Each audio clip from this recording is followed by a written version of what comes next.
صاحب بھی تشریف لا چکے ہیں۔ اسی طریقے سے ہمارے مولانا قاری ارشاد محمد صاحب جو سابق حج کمیٹی کے ممبر ہیں، اسی طریقے سے جناب قاری وسیم صاحب امام خطیب جامع مسجد گورکھپور، اسی طریقے سے ہمارے محترم و مکرم مولانا محمد نوشاد صاحب جامع مسجد گورکھپور۔ اب ہم اپنے اس پروگرام کو آگے بڑھاتے ہیں۔ حضرات محترم، قرب قیامت کی نشانیوں میں سے ایک نشانی یہ بھی ہے کہ نیک لوگ یکے بعد دیگرے رخصت ہوتے جائیں گے۔ جناب رسول اللہ صلی اللہ علیہ وسلم نے ارشاد فرمایا البرکۃ مع اکابرکم، کہ اللہ نے بڑوں کے ساتھ برکت رکھی، یعنی ان کا وجود خیر و برکت کا سبب ہوتا ہے۔ اللہ تبارک و تعالی علماء اور اکابرین کے ذریعے امت کے مسائل کو حل فرما دیتا ہے، لہذا اہل علم کا آہستہ آہستہ دنیا سے اٹھ جانا اور رخصت ہو جانا ہمارے اور آپ کے لیے بڑے خسارے کی بات ہے۔ میرے محترم، یہ جانے والے اکابر یہ وہ مبارک ہستیاں ہیں جنہوں نے اپنی پوری زندگی دین کی سربلندی اور تعلیمات اسلام کی اشاعت کے لیے قربان کر دیا تھا، اور صبح شام جن کا لمحہ لمحہ تبلیغ دین میں گزرا، خدا کے بندوں کو خدا کی طرف بلاتے ہوئے اور طالبان علوم نبوت کو زیور علم سے آراستہ و پیراستہ کرتے ہوئے اپنی حیات مستعار کو کھپا دیا تھا، یقیناً یہ سرخرو ہوں گے اور اللہ تبارک و تعالیٰ کے یہاں بڑے اجر کے مستحق ہوں گے۔ میرے محترم، پچھلے 2-3 سال کے اندر ہمارے بہت سارے اکابرین سلف صالحین اس دنیا کو چھوڑ کر دار بقا کی طرف چلے گئے۔ انہی میں ایک اہم کلیم علم و عمل کی جامع شخصیت، صاحب فضل و کمال، نوجوان عالم دین، استاد محترم حضرت مولانا شیر محمد صاحب کی ذات برائے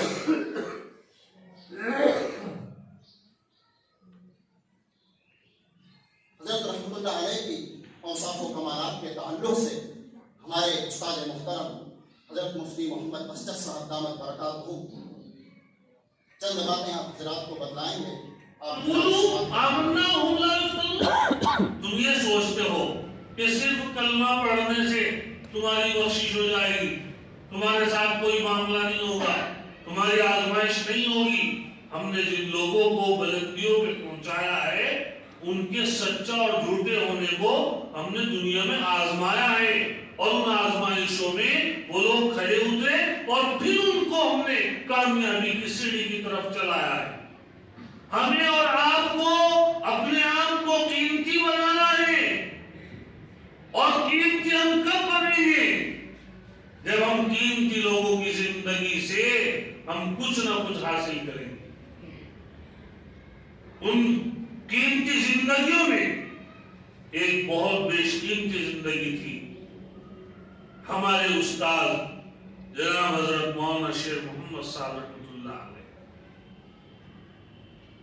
مولانا شیر محمد صاحب رحمۃ اللہ علیہ ایک ایسے گھرانے میں پیدا ہوئے جس گھرانے کا علم سے کوئی زیادہ وابستگی اور علم سے کوئی زیادہ تعلق نہیں تھا۔ ایسے گھرانے میں پیدا ہوئے، غربت والے گھر میں پیدا ہوئے، جہاں پڑھنے پڑھانے کا کوئی ماحول قائم نہیں، لیکن اللہ تعالی نے تقدیر الہی میں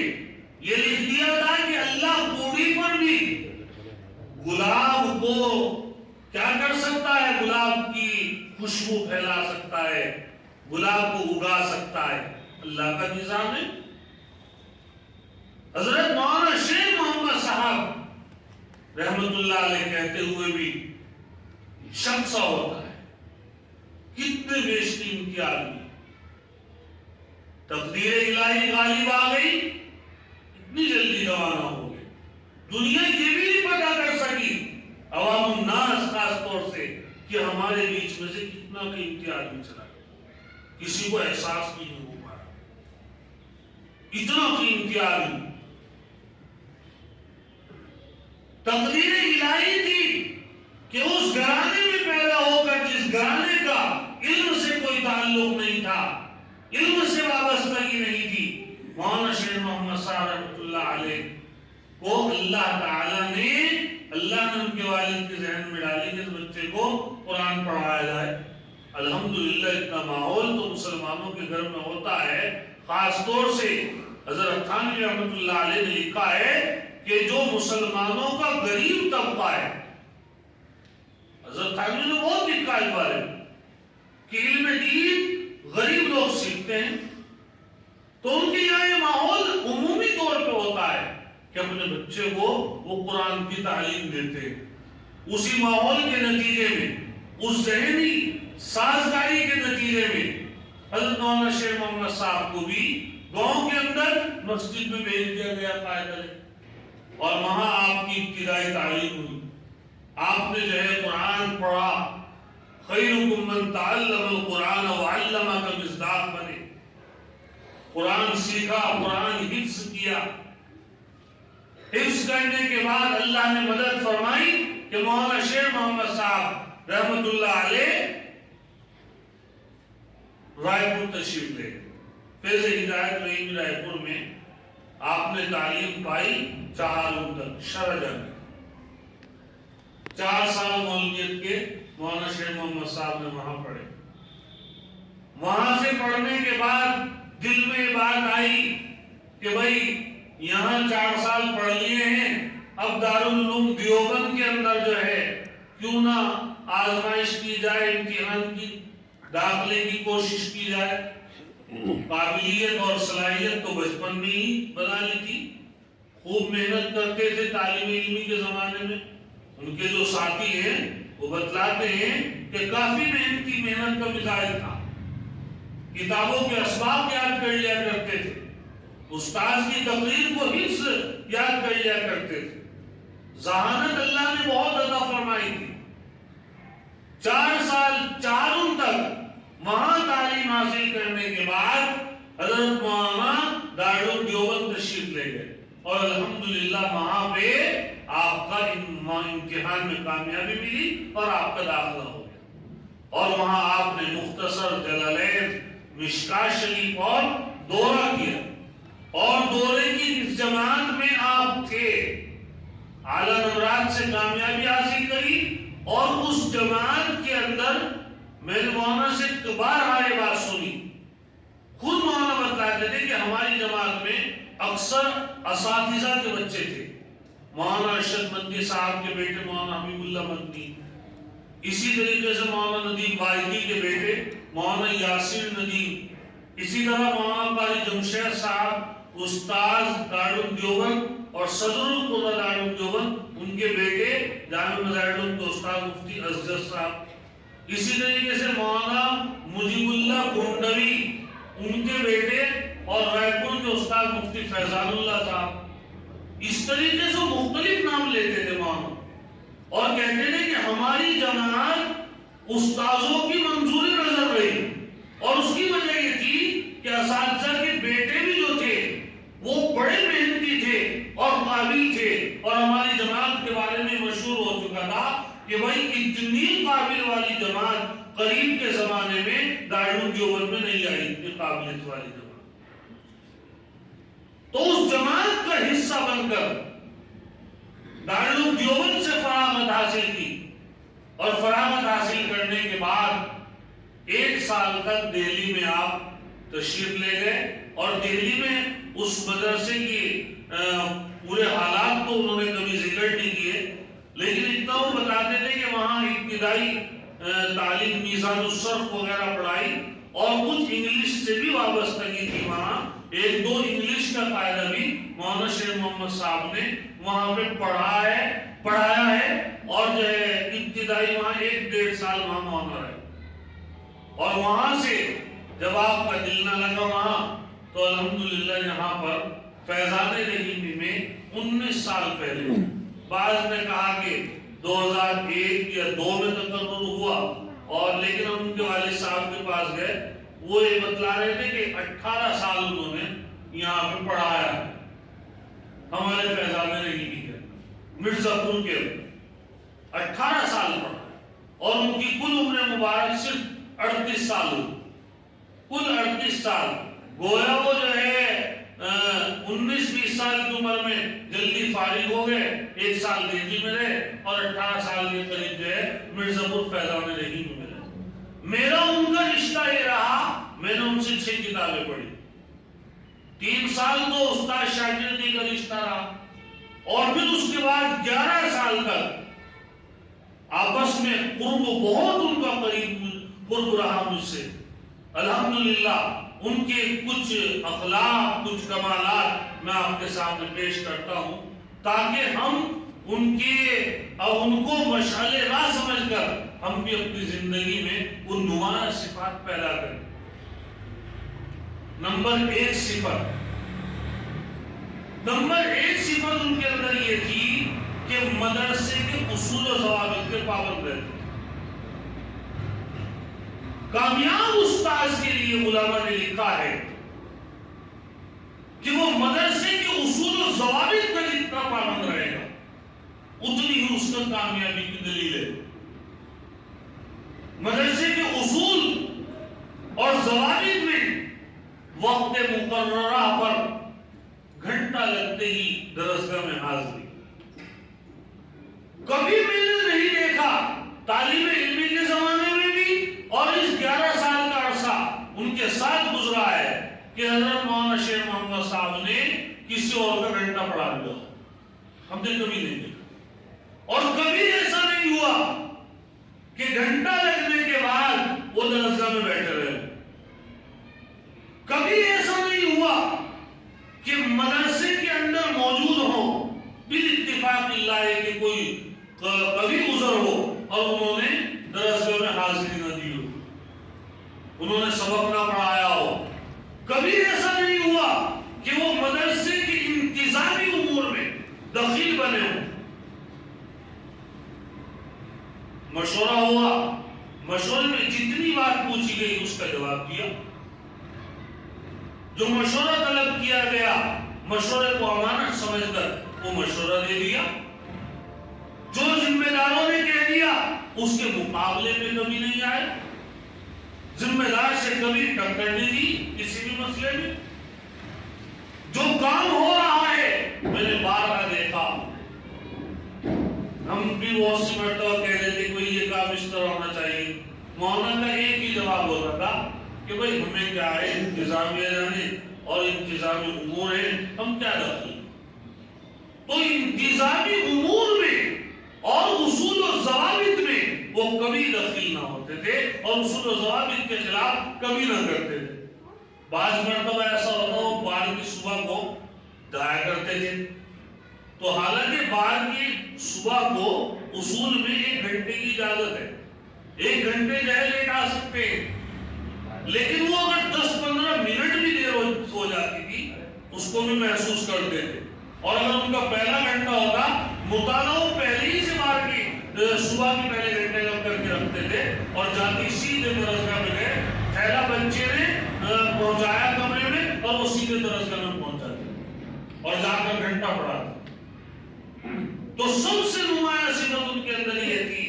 کہ وہ کامیاب مدرس تھے، اور کامیاب مدرس ہونے کے لیے یہ ضروری ہے کہ وہ مدرسے کے اصول و ضوابط کا پابند ہو، مدرسے کے انتظامی امور میں وہ دخیل نہ ہو۔ اس کے اندر بہت ساری چیزیں آ جاتی ہیں۔ دوسری صفت یہ تھی کہ وہ علمی اعتبار سے بہت قابلیت رکھتے تھے۔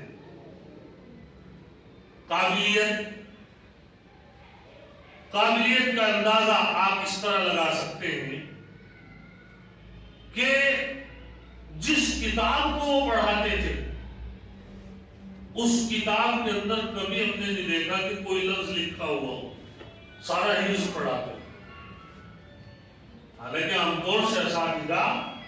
بہت سے مسائل میں اختلاف ہوتا ہے،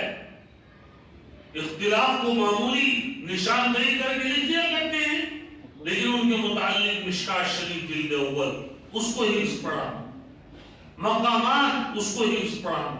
نفحۃ العرب یہ اہم کتابیں اس کو حفظ پڑھا، اور انہوں نے تقریباً نیچے سے لے کے ساری کتابیں پڑھائی۔ شرح جامی پڑھاتے تھے، کتنے کامیاب، کافی انہوں نے پڑھائی بہترین انداز میں، کیا خوبصورت انداز ان کا ہوتا تھا، اور تحقیق سبق کی اس طرح کرتے تھے کہ نہ تو طلبہ کو یہ لگتا کہ بہت طویل ہو گئی، اور نہ طلبہ کو یہ محسوس ہوتا کہ یہ بہت مختصر ہو گئی۔ طلبہ اسی وقت بیٹھے ہوئے وہیں کہ وہیں سمجھ جاتے تھے کہ وہی ہمارا سبق حل ہو گیا، اور پھر اللہ نے یہ چیز عطا فرمائی تھی، جس چیز کو ایک بار پڑھا اس کو بھولے نہیں۔ ہمارے یہاں ایک بہت بڑے عالم ہیں مدرسے میں، عصر کے بعد اساتذہ ان کے پاس بیٹھ گئے، انہوں نے مقامات کا ایک شعر پڑھا، مولانا شیخ محمد صاحب بھی بیٹھے ہوئے تھے، تو انہوں نے ایک لفظ، وہ لفظ باب افعال سے تھا،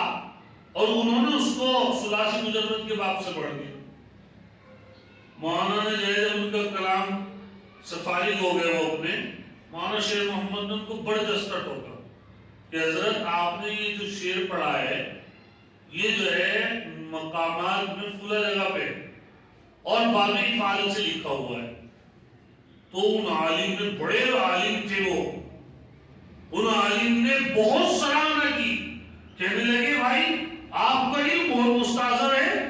مقامات تو کسی کے ویسے بھی یاد نہیں ہوتی جو پڑھانے والے حضرات ہیں، اور آپ نے یہ بھی بتا دیا کہ یہ پھولا اس میں ہے، اور جو تمام جو 15 مقامے ہیں اس میں 7ویں مقامے میں یہ لفظ ہے، آپ نے باب بھی بتا دیا۔ تو مقامات حدیث جو کتاب ہے پوری حفظیات، کوئی بھی لفظ ہم نے کبھی بھی پوچھ لیا، ابھی انتقال سے ایک ہفتے پہلی بات ہے، میں ہدایت النوم کا مطالعہ کر رہا تھا، تو ہدایت النوم میں دوسرے صفحے پہ ایک لفظ ہے فَإِن قِيلَ قَدْ نُوقِزَ، یہ لفظ نوقِزَ، میں اس میں الجھ گیا، میرے تو استاد تھے،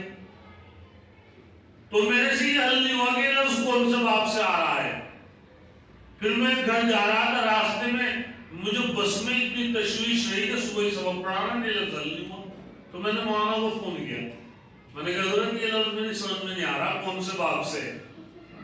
مولانا نے کہا چل بتا دو، رات کو 10 بجے فون آیا میرے پاس، انتقال سے شاید ایک ہفتے پہلی بات، کہ یہ میں نے کتاب میں دیکھا ہے باب مفاعلہ سے یہ جو ہے ماضی مجہول کا صیغہ ہے قوتل کے وزن، ان کو بتا دیا کرتے تھے۔ ایک مرتبہ میں نے یہ زکوٰۃ کے مسائل ہیں، تو اس میں مالداری کے جو مسائل ہیں تو آسان ہیں، لیکن جانوروں میں جو زکوٰۃ کے مسائل ہیں وہ بڑے پیچیدہ ہیں۔ گائے پہ جو ہے کتنی زکوٰۃ ہے، کتنی گائے ہوں، بھینس کتنی ہو، پھر وہ سائمہ ہو یا نہ ہو، یہ تمام مسائل میں ان سے اکثر زکوٰۃ کے مسائل معلوم کرتا ہوں، مشکال میں چونکہ وہ آتے ہیں تو بڑے جذبہ بتا دیا کرتے تھے۔ علمی تحقیق الحمدللہ اتنی زیادہ تھی، اور ایک خوبصورت صفت یہ تھی کہ ایک ہفتے کا مطالعہ رہتا تھا، ایک ہفتے کا، خود کہتے تھے یہ بات، میں نے کہا ماما آپ جو ہے آئے اور ایک دم درس کے مطالعہ، کہنے لگے میں تو کر کے رکھتا ہوں الحمدللہ، اگر کوئی بات ہو جائے ایک ہفتے تک جو ہے بغیر اس کے پڑھا سکتا ہوں میں مطالعے۔ آپ یہ اس کو کم نہ سمجھے بات کو، ہمارے لیے یہ مشعل راہ ہے، ہم کمرے سے آتے ہیں درس تک پہنچنے تک بھول جاتے ہیں، اتنی ذہانت اللہ تعالیٰ نے انہیں دے رکھی تھی۔ اور تیسری چیز طلبہ کے ساتھ شفقت، کوئی طالب علم میں کہتا ہوں کہ ان کے جتنے شاگرد تھے شاید ہر شاگرد ان کے جنازے میں پہنچنے کی کوشش کر رہا تھا، زیادہ تعداد ان کے شاگردوں کی تھی وہاں، کسی طالب علم کو کبھی جو ہے کوئی بد کلامی نہیں۔ سال میں ان کا ایک مشہور تھا مدرسے میں ہمارے زمانے میں کہ وہ سال میں ایک مرتبہ پٹائی کرتے ہیں بچوں، وہ بھی کوئی زیادہ ہی جو ہے کوئی بچہ بدسلوکی یا بدتمیزی سے پیش آ جائے، کوئی واقعہ ہو جائے مدرسے کے اندر کوئی غلطی کر دے تو وہ سال میں 1-2 مرتبہ پٹائی کرتے تھے اور وہ بھی 1-2 ڈنڈا مارتے تھے، اس سے زیادہ نہیں، دھمکا دیتے تھے۔ یہ شفقت کا معاملہ تھا اور یہی وجہ تھی کہ طلبا پورے مدرسے میں ہم بالکل بلا مبالغہ کہہ سکتے ہیں کہ سب سے زیادہ مانوس مولانا شیخ محمد صاحب سے، اور سارے میں یہ مشہور بات تھی کہ بھائی مولانا شیخ محمد صاحب بہت بڑے استاد ہیں۔ طلبا جو طالب علم چلے جاتے تھے، ہم پڑھ کر چلے گئے تو جب بھی ہم فون کرتے، بلکہ ابھی میرے ساتھ ان کا 2 مہینے پہلے دیوبند کا سفر ہوا تو وہاں میں ایک طالب علم مل گیا، بڈھا کہہ رہا تھا، ابو بکر نام کا، وہ ہمارے پاس کافی پڑھ کے گیا۔ ہم مسجد رشید سے نکلے، مولانا میں ایک اور استاد تھے، وہ مل گیا تو مولانا نے مجھے اتنا احساس ہوا، وہ طالب علم ملاقات کی تو اس نے بجائے اس کی کہ وہ خود کہتا کہ حضرت مجھے اپنا نمبر دو، مولانا نے اس سے کہا کہ مجھے اپنا نمبر دے دے، مجھے کبھی جب بات چیت ہو جائے موقع مل جاتا ہے۔ مولانا میں نے اسے پھر کہا کہ تو لے نمبر، بیوقوف تو حضرت لے گا نمبر تیرے۔ تو جو طلبہ پڑھ کے چلے جاتے تھے ان سے مستقل رابطہ رکھتے تھے، وہ مل جاتے ان سے معلوم کرتے کہ بھئی کیا کر رہے ہو، کیا پڑھا رہے ہو، کہاں دین کی خدمت انجام دے رہے ہو، پوری تحقیق کر کے ان کو بٹھاتے اور ان کو چائے پلا کر بھیجتے۔ چوتھی صفت یہ تھی کہ بہت خوش اخلاق، کبھی ان کے چہرے پہ شکن نہیں آتا تھا، اور میرے خیال صاحب حضرات نے ان کو دیکھا ہوگا ہمیشہ ہنستے رہتے تھے، ہمیشہ ہنستے رہتے تھے۔ ایسے خوش اخلاق آدمی کہ کبھی غصہ، قرآن میں اللہ نے فرمایا وَلَوْ كُنْتَ فَظًّا غَلِيظَ الْقَلْبِ لَانفَضُّوا مِنْ حَوْلِكَ، اگر آپ تم مزاج ہوتے، سخت دل کے ہوتے تو آپ کے پاس تو کوئی بھی نہ آتا۔ ان کے پاس جو ایک بار مل لیتا تو وہ ہمیشہ ان سے ملنے کی کوشش کرتا تھا، ہمیشہ ملنے کی کوشش کرتا رہا۔ اتنے بلند اخلاق کے آدمی تھے، جب بھی بلاتے کمرے میں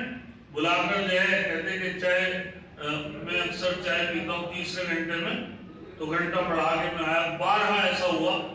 تو ہر استاد جب وہاں سے گزرتا تھا ان کو جانتا تھا کیا کر رہے ہیں، تو کبھی ایسا ہوتا تھا وہ چائے پیتے ہوتے، ہم چلے گئے، کہنے لگے چائے پیو گے، میں نے کہا ذرا، کوئی بچہ نہیں تھا وہاں، اکثر سبق پڑھ رہے تھا کہ بس یہ لو چائے، میں نے کہا آپ بنائیں گے، آپ کو زحمت ہوگی کہ نہیں، زحمت کیا ہے، خود ہی چائے بنا کر ہم جیسے نااہلوں کو پلا دیا کرتے۔ اور کھانے پینے کے اندر الحمدللہ ہم نے انہیں دیکھا ہے وہ کوئی کنجوسی نہیں کرتے تھے، اللہ کے شکر سے اچھا کھاتے تھے، اچھا پیتے تھے اور اپنی صحت کا بھی خیال رکھتے تھے اور الحمدللہ غذائیت بھی کھاتے تھے۔ ابھی 1 ہفتے پہلے مجھے بلایا، بادام کی تھیلی انہوں نے میرے سامنے رکھی کہ کھاؤ، میں نے جو ابھی بادام یہ جو ایسے غذا ہوتی ہے یہ تو ایسی ہوتی ہے کہ 1-2 لے کے آدمی کو سے ایک طرف ہو جائے، کہنے لگے 1-2 لے رہے مٹھی بھر کے کھاؤ، میں نے کہا حضرت اتنا نہیں کھایا، کہنے لگے جب یہ ختم ہوگا جبھی تو دوسرا آئے گا، مولانا شیخ محمد کہ جب جو ختم ہوگی جبھی تو دوسرا آئے گی۔ تو کبھی انہوں نے کنجوسی اور بخل کے عکس سے کام لیا اپنی پوری زندگی میں۔ اتنے خوش اخلاق آدمی، خوش مزاج آدمی، خوش طبیعت کا آدمی، اگر ان کے مزاج کے خلاف بھی ایک مرتبہ سفر سے آ رہے تھے، 4-5 اساتذہ تھے، تو میری زبان سے ایک لفظ نکل گیا، وہ لفظ مجھے یہ لگا کہ حضرت مولانا کے سامنے نہ بولنا چاہیے تھا، بے ادبی سی محسوس ہوئی مجھے، لیکن مولانا نے اس لفظ کو سن کے بہت ہنسے، بس اتنا کہا کہ اچھا، بس اتنا بولا، مجھے اتنی شرمندگی ہوئی کہ میں نے کہا کیا لفظ نکل گیا میری زبان سے۔ تو اتنے خوش اخلاق آدمی، خوش الحال آدمی، خوش مزاج آدمی، خوش طبیعت کا آدمی، قابلیت کا آدمی، اور قابلیت تو ہو جاتی ہے بہت کی، لیکن قبولیت جو ہے نا وہ بہت کم لوگوں کو ملتی ہے۔ اللہ نے انہیں قابلیت کے ساتھ ساتھ قبولیت بھی دی تھی۔ اللہ نے لوگوں کے دلوں میں راز کرتے تھے، لوگوں کے دلوں میں راز کرتے تھے۔ ہارون رشید ایک مرتبہ جو ہے نا اوپر بالا خانے میں ٹہل رہا تھا اپنی بیوی کے ساتھ، حضرت امام ابو یوسف رحمۃ اللہ علیہ تشریف لائے، انہوں نے جوتے اتارے تو جو شاگرد تھے ان جوتوں کے لیے لڑنے لگے، میں اٹھاؤں گا۔ ہارون رشید پورا منظر دیکھ گئے تو پھر انہوں نے شاگردوں نے مشورہ کیا کہ بھائی ان جوتوں کو اس میں رومال میں رکھ لو اور رومال کو سب پکڑ لو۔ ہارون رشید نے کہا زبیدہ ہم لوگ جسموں پہ حکومت کرتے ہیں، یہ لوگ دلوں پہ حکومت، ہمارے جوتے اٹھانے کے لیے کون کبھی لڑتا ہے؟ حضرت مولانا شیخ محمد صاحب کا یہ حال کہ وہ جو ہے قبولیت اللہ نے انہیں عطا کی تھی، وہ لوگوں کے دلوں پہ راز کرتے تھے، جس سے بھی ایک بار ملاقات ہو گئی الحمدللہ کیا خوشنما، یا سفر ہو گیا۔ کبھی سفر میں جب بھی اگر تھوڑا سا بھی سفر ہوگا تو ہر ایک کے مزاج کا خیال، ہر ایک کے مزاج کی رعایت۔ کوئی آدمی جو ہے نا جوس کا شوقین ہے، مولانا میں آپ کو جو ہے جوس پلوا دوں، مولانا میں آپ کو یہ چیز پلوا دوں۔ بہرحال اللہ تعالیٰ نے ان کو بہت قیمتی بنایا، بہت قیمتی آدمی تھے، اور ان کی صفات کو ہم لوگ پوری زندگی بیان کرتے رہیں گے۔ ہماری تو ابھی یہ ہمت نہیں ہوتی تو ان کے کمرے کے آگے سے گزر جائیں، اور حقیقت یہ ہے کہ جس آدمی کو ان سے ادنا بھی مناسبت تھی تو اس کے ذہن میں اب تک یہ بات نہیں کہ وہ کوچ کر گئے، لگتا ہی نہیں ہے کہ وہ انتقال کر گئے، لگتا ہی نہیں ہے کہ وہ دار بقا کی طرف منتقل ہو گئے۔ یہ چند باتیں میں نے آپ حضرات کے سامنے پیش کی ہیں۔ اللہ رب العزت ہمیں ان باتوں پہ عمل کی توفیق عطا فرمائے۔ باتیں تو اور بھی بہت ساری ہیں لیکن یہ مختصر سا پروگرام ہے، ان کا متحمل نہیں۔ اللہ تعالیٰ سے ہم دعا کریں کہ اللہ تعالیٰ مولانا کو ہماری طرف سے جزائے خیر عطا فرمائیں، اور ان کی جو صفات تھی وہ ہم میں منتقل فرمائیں، اور اللہ مولانا کا نعم البدل ہمیں عطا فرمائیں۔ وآخر دعوانا ان الحمدللہ۔